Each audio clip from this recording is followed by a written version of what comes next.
आज हम खुदावंद के जिंदा कलाम में से सीखेंगे बीमारियों से लड़ना, बदबुओं से लड़ना, परेशानियों से लड़ना।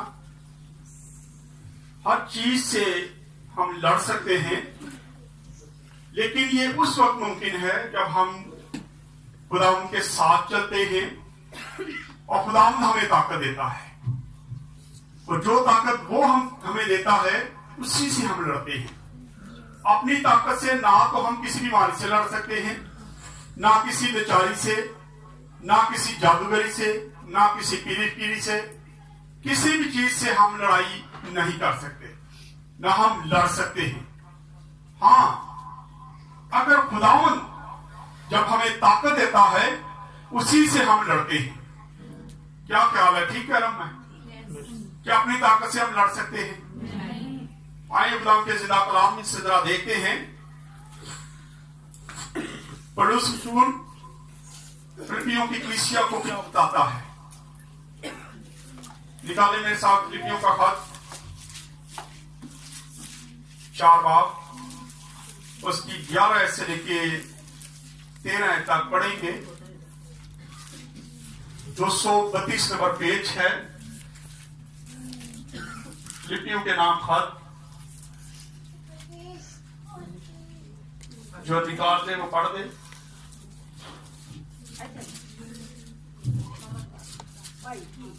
ये नहीं कि मैं मुहताजी के लिहाज से कहता हूँ, क्योंकि मैंने ये सीखा है जिस हालत में हम उसी पर राजी रहूं। सबसे पहला अल्फाज पौलुस रसूल लिखता है फिलिप्पियों की कलीसिया को, कहता है ये नहीं कि मैं मुहताजी में के लिहाज से कहता हूँ, क्योंकि मैंने ये सीखा है कि जिस हालत में हूँ उसी पर राजी रहूं। सबसे पहली बात, हम पे मुश्किल आए, परेशानी आए, दुख तकलीफ जो भी आ जाता है, हमें हर हाल में क्या रहने की जरूरत है? क्या? राजी रहने की जरूरत है। रहते हैं साढ़े ते गिले शिकवे नहीं मुकरने। खुदा नाल ਅਸੀਂ ਤਾਂ ਲੜਨ ਲਈ ਤਿਆਰ ਹੋ जाने, बावा डंग लेने हैं। बीमारी आ जाए, खुदा से लड़ाई, थोड़ी परेशानी आ जाए, लड़ाई खुदा से। खुदा चाहता है कि आप राजी रहे। पौलुस रसूल लिखता है अपने खतों में, दुख में हो, सुख में हो, मुसीबत में हो, हर बात में खुदा का क्या करें? शुक्र अदा करें। हम करते ही नहीं है। यहां पे लिखा है कि पौलुस रसूल कहता है कि हर हाल में मैं क्या, मुहताजी में भी मैं क्या हूं?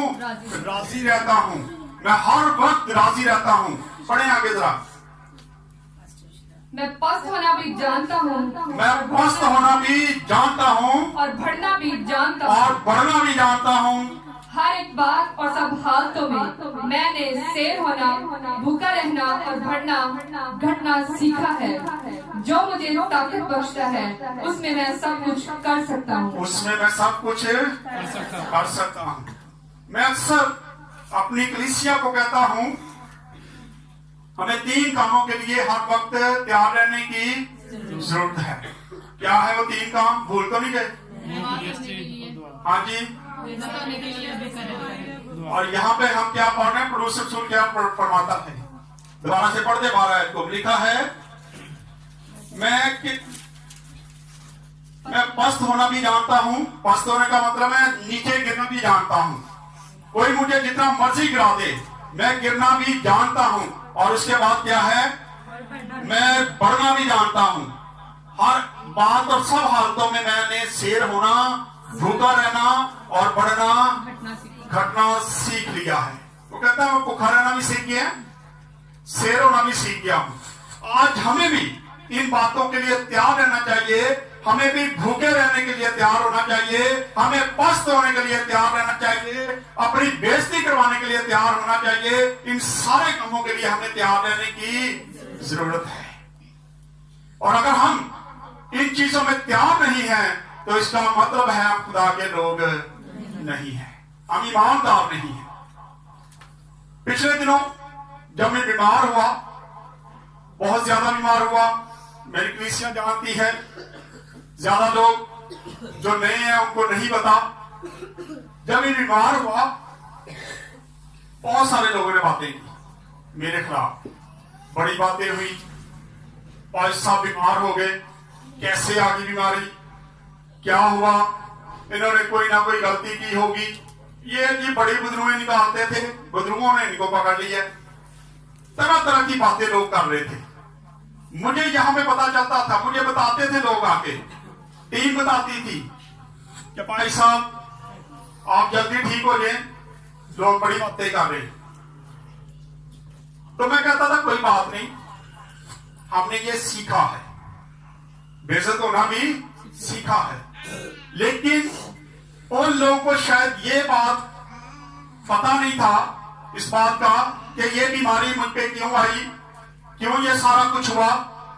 ये चंद लोगों को पता है या मेरी टीम को पता था कि जब लॉकडाउन शुरू हुआ, जब ये कोरोना आया, तो मैं अपने लोगों के लिए एक दुआ करता था। डेली हमारी 7 बजे यहाँ पे इबादत होती थी, ऑनलाइन इबादत हम करते थे, और मैं एक दुआ करता था कि खुदावन जितनी मेरी कलीसिया है, इन सब की गलती की सजा जो है खुदा मैं माफी मांग लेता हूँ। खुदा जितनी भी इन्होंने गलतियां की हैं, जितनी भी इन्होंने गलती की हैं, मैं इन सब की माफी मैं मांग लेता हूँ। खुदा मैं माफी मांगता हूँ। मैं चाहता हूँ कि तो मेरी फैमिली को, मेरी टीम को, मेरी कलीसिया को माफ कर दे और ये कोरोना वायरस इनके घरों में दाखिल ना हो। मैं क्या बन गया था? जमानती। मैं जमानती बन गया अपनी कलीसिया का, अपनी फैमिली का। मैंने कहा कि खुदा इन सब की जो गलतियां हैं वो मैं माफी मांग लेता हूँ। और कई बार खुदा माफ करता है, लेकिन खुदा कई बार जामन किसी जो जमानती होता है, कई बार उसको कुछ भरना भी पड़ता है। जैसे आप दुनियावी तौर पर आप किसी की जमानत दे दें और आप वो बंदा जमानत वो पैसे ना अदा कर सके या वो चीज ना दे सके, तो फिर जो लोग होते हैं वो कहते हैं कि ठीक है अब आप भरो इसको, क्योंकि आपने इसकी जमानत दी थी। इसलिए जब जमानत देते हुए हम डरते भी कई बार कि कल को ये नहीं देंगे तो हमारे लिए मुश्किल हो जाएगी, हम कहां से भरेंगे। यही काम मेरा था कि मैं खुदावन के आगे बैठ के दुआ करता था और मैं अपनी कलीसिया का और अपनी फैमिली का क्या बन गया था? जमानती बन गया था कि खुदावन मैं माफी मांगता हूं, तो हमें माफ कर, और खुदावन ये बीमारी हमारे घरों में दाखिल ना हो। इसलिए शायद खुदावन ने मुनासिब जाना, खुदावन ने कहा चल ठीक है, इन सबको मैं छोड़ देता हूं, लेकिन तुम थोड़ी सी सजा ले ले, थोड़ी सी सजा ले ले। थोड़े थोड़े आगे हो जाए बेटा, थोड़े थोड़े आगे आ जाए। शाबाश शाबाश, जल्दी जल्दी। पीछे से जो आ रहे हैं लोग, इनको जगह दे दे। आगे बेटा,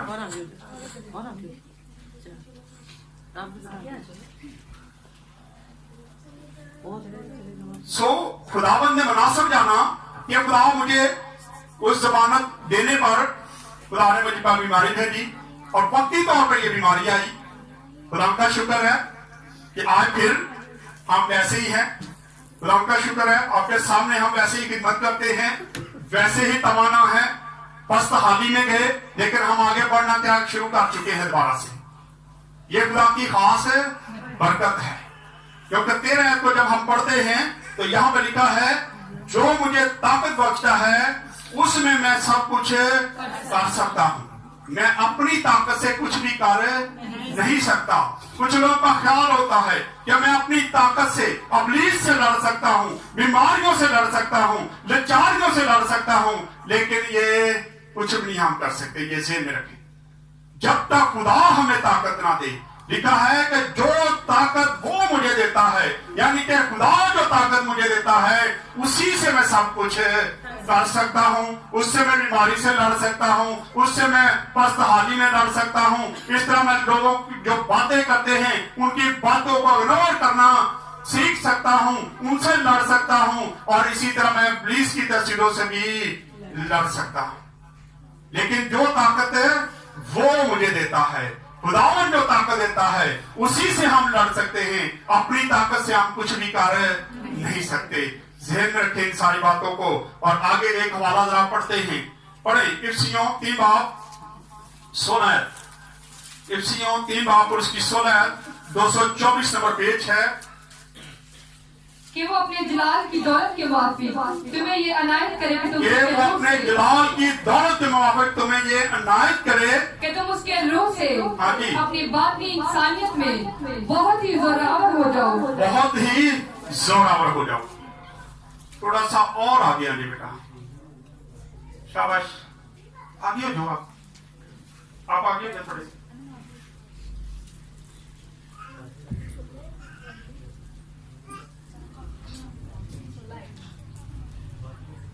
यहां पढ़ते हैं, कोई बात नहीं, चर्च छोटा है, आप क्या करें, लेकिन दिल बहुत बड़ा है, ये ज़हन रखें। बड़ा है नहीं दिल, बड़ा दिल रखा करे, कोई आ जाए तो उसको जगह दे दे, कुछ नहीं होता, थोड़ा आगे हो जाया करें। और खास मैं बार बार ऐलान करता हूं, हमारा YouTube पे चल रहा होता है, Facebook पे चल रहा होता है, हम बार बार ऐलान करते हैं कि जब आप चर्च में आते हैं मास्क लाजमी पहन के आया करें, क्योंकि ये SOP है और इसके मुताबिक हमने इबादत करवानी होती है। और अगर कोई आगे तो हमारे लिए फिर ये मुश्किलात बन जाती है। बराए मेहरबानी जब आप चर्च में आते हैं तो लाजमी मास्क पहन के आया करें। सैनिटाइजर आपको बाहर लड़के मिलते हैं, वो आपके हाथ वॉश करवा देते हैं, लेकिन जरूरी है कि आप मास्क पहन के अंदर आया करें। सो आए वापस चलते, लिखा है कि वो अपने जलाल की दौलत के मुआफिक तुम्हें ये अनायत करेगा कि तुम उसकी रूह से अपनी बातनी इंसानियत में बहुत जोरावर हो जाओ। अब उसके जलाल की दौलत को देखते, पहले हम दुनियावी दौलत को जरा देख लेते हैं। दुनियावी दौलत क्या है? दुनियावी दौलत, अगर मुझे किसी चीज की जरूरत हो, अगर मुझे 500 की जरूरत हो, तो मैं कोई ऐसा बंदा ढूंढूंगा जिसके पास कम से कम 4-5 हजार हो, ताकि वो अपनी दौलत से मुझे भी कुछ दे दे। इसी तरह है ना कि दे देगा वो, सारे बैठ जाए बेटा, दे देगा वो मुझे। अगर उसके पास 500 है और मैं जाके कहूं 500 मैंने दे दो, तो मेरा नहीं ख्याल कोई बंदा देगा। अगर किसी के पास लाख रुपया है और मैं जाके उससे कहूं जी कुछ पैसे मुझे दे दो, तो बड़ी से बड़ी ज्यादा से ज्यादा अगर आप पे मेहरबानी करेगा तो 1000 आपको दे देगा, इससे ज्यादा तो नहीं देगा। दुनियावी तौर पे ये काम होते हैं। लेकिन यहां लिखा है कि वो अपनी रूह का जलाल के मुताबिक मुहैया करने वाला है, और उसका जलाल लातदाद है, उसके जलाल की कोई इंतहा नहीं है। तो फिर ईमानदारों को मांगते हुए उसका जलाल कितना मांगना चाहिए? थोड़ा क्या, सिर्फ इतना मांग ले जी मैनू दुआ करनी सिखा दे, इतना का मांग ले, या कह दे जी मैं कलाम करना सीख जाऊं, इतना का मांग ले, या कहे जी मैं गीत गाना सीख लूं, इतना का मांग ले। क्या होना चाहिए आपके ख्याल में? बोले रूह की वो तमाम नेमतें हमें मांगनी चाहिए। रूह की वो तमाम नेमतें हमें मांग लेनी चाहिए। उसका जलाल बहुत बड़ा है, उसकी कोई इंतहा नहीं है। और जब हम उसके जलाल की दौलत को मांगेंगे तो वो इतना मुहैया करेगा कि शायद सलाब आ जाए। लेकिन हम मांगे तो सही, हम तो उससे भी यही इसी तरह मांगते जिस तरह हम दुनियावी तौर पे मांगते हैं कि लाख रुपया दे, 1000 रुपया मुझे दे दे, 500 है तो थोड़ा सा मुझे भी दे दो। लेकिन अगर हम उसके जलाल की दौलत को मांगे तो फिर उसका जलाल बहुत ही बड़ा है, उसकी कोई इंतहा नहीं है।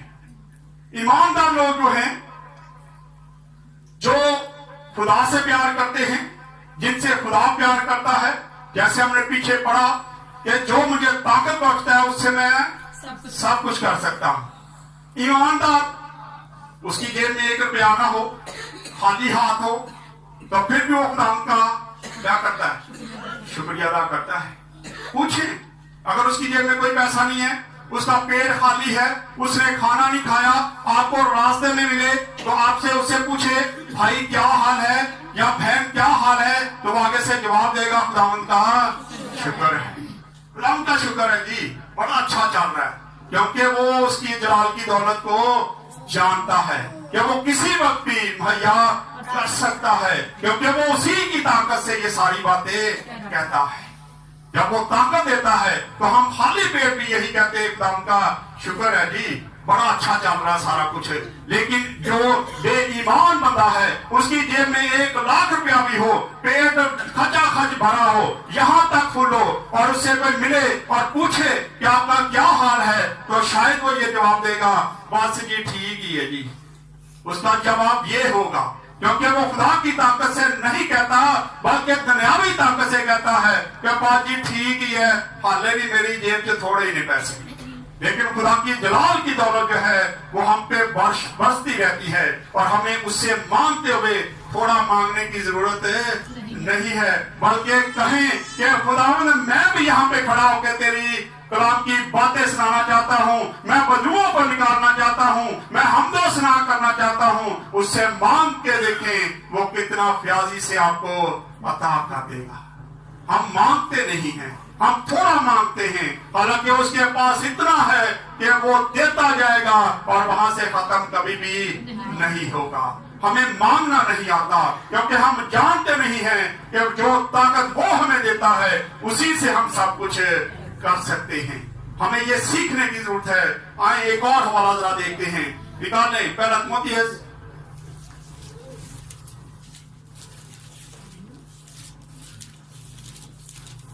पहला बाप उसकी 12 में पढ़ेंगे जरा, 240 नंबर पेज है।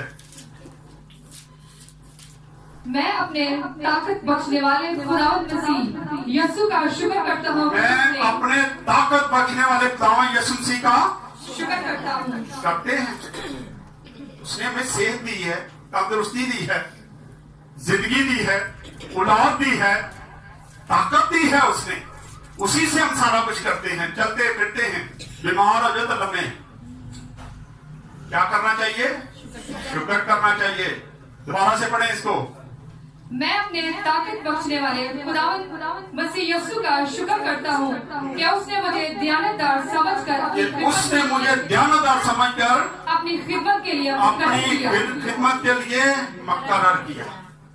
आज भी अगर आप खुदावंद के साथ दयानतदारी के साथ चले, वफादारी के साथ चले, तो वो अपनी आपको अपनी खिदमत के लिए चुनता है, तैयार करता है, क्योंकि जो उसने ताकत देनी उसी से आपने सारा कुछ करना है। अपनी ताकत से तो हम कुछ कर नहीं सकते, लेकिन जो ताकत वो हमें देता है उसी से हम करते हैं। तो फिर हमें उससे मांगने की जरूरत है, उसके साथ वफादारी दिखाएं, और जब हम वफादारी दिखाएंगे तो लिखा है कि उसने मुझे दयानतदार जानकर क्या किया, अपनी खिदमत के लिए मुकर्रर किया है। वो मुकर्रर करता है। के कलाम में लिखा है, तुमने नहीं बल्कि मैंने तुम्हें चुन लिया है। वो चुनता है, हम नहीं चुन सकते। कई बार हम अपनी तरफ से कोशिश करते हैं कि ये कर लें, वो कर लें, लेकिन जब तक खुदा हमें नहीं चुनता हम कुछ भी कर नहीं सकते। यहाँ हम तो देखते हैं, लिखा है कि उसने मुझे मुकर्रर किया है कि मैं उसकी खिदमत को करूं। इसलिए बहुत जरूरी है कि उसके साथ ध्यान से चले, ताकि वो आपको भी अपनी खिदमत के लिए तैयार करे। और सबसे बढ़कर बात जो है उसको सीखे कि जो मुझे ताकत बचता है उसमें मैं सब कुछ कर सकता हूँ। अपनी ताकत से हम कुछ भी कर नहीं सकते। दुनियावी तौर पर भी कई बार हम कमजोर होते हैं। पढ़े फिलिपियों 4 बाब और उसकी 19 है, 232 नंबर पेज है, वापस जाना पड़ेगा।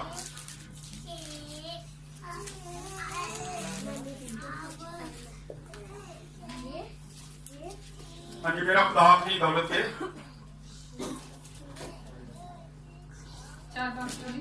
हाँ जी, मेरा खुदा अपनी दौलत की माफिक, मेरा खुदा अपनी दौलत के माफिक जलाल से मसीह यीशु में तुम्हारी हर एक एहतियाज रफा करेगा। हर एक जरूरत जो है वो खुदा क्या करता है? रफा करता है मसीह के नाम से। वो हर जो हमारी जरूरत है, हमारी जो भी चीजें हैं, जो भी हमें चाहिए, जो भी हमें दरकार है, वो सारी चीजों को क्या कर देगा?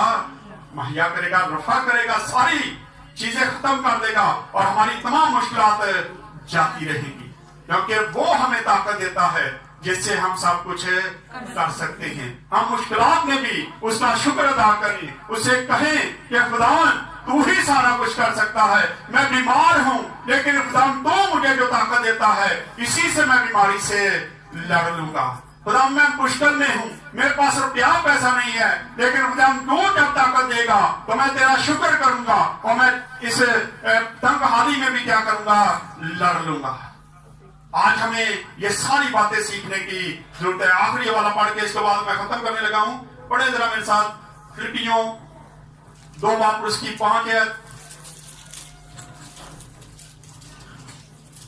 जी। वैसा ही मिजाज रखो जैसा मसीह यीशु का भी जैसा मसीह यीशु का था। उसने अगरचे खुदा की सूरत पर था, अगरचे वो खुदा की सूरत पर था, खुदा के बराबर होने को कब्जा में रखने की चीज ना खुदा के बराबर होने कब्जा में रखने की जरूरत नहीं। उसने चाहता तो वो खुदा बन के बैठा रहता, लेकिन वो पस्त होके जमीन पे आया और हमारे लिए उसने अपनी जान का फिदिया दिया। और आज हम जो यहाँ पे जमा हैं, ये उसके खून के वसीला से, कि उसने हमारे लिए जान दी, उसने फिदिया दिया, उसने कुर्बान होके, सलीब पे कुर्बान होके हमारे लिए जान दी, और जिसके वसीला से आज हम सारे यहाँ पे कलीसिया की शक्ल में बैठे हुए हैं, एक खानदान की सूरत में बैठे हुए हैं। आज जरूरत है कि हम ये सीखें कि जो ताकत खुदा हमें देता है उसी से हम लड़ सकते हैं, अपनी ताकत से हम कुछ भी कर नहीं सकते। आए खुदा इस कलाम के वसीला से खुदा हम सबको बरकत दे। आए अपनी सर्वोच्च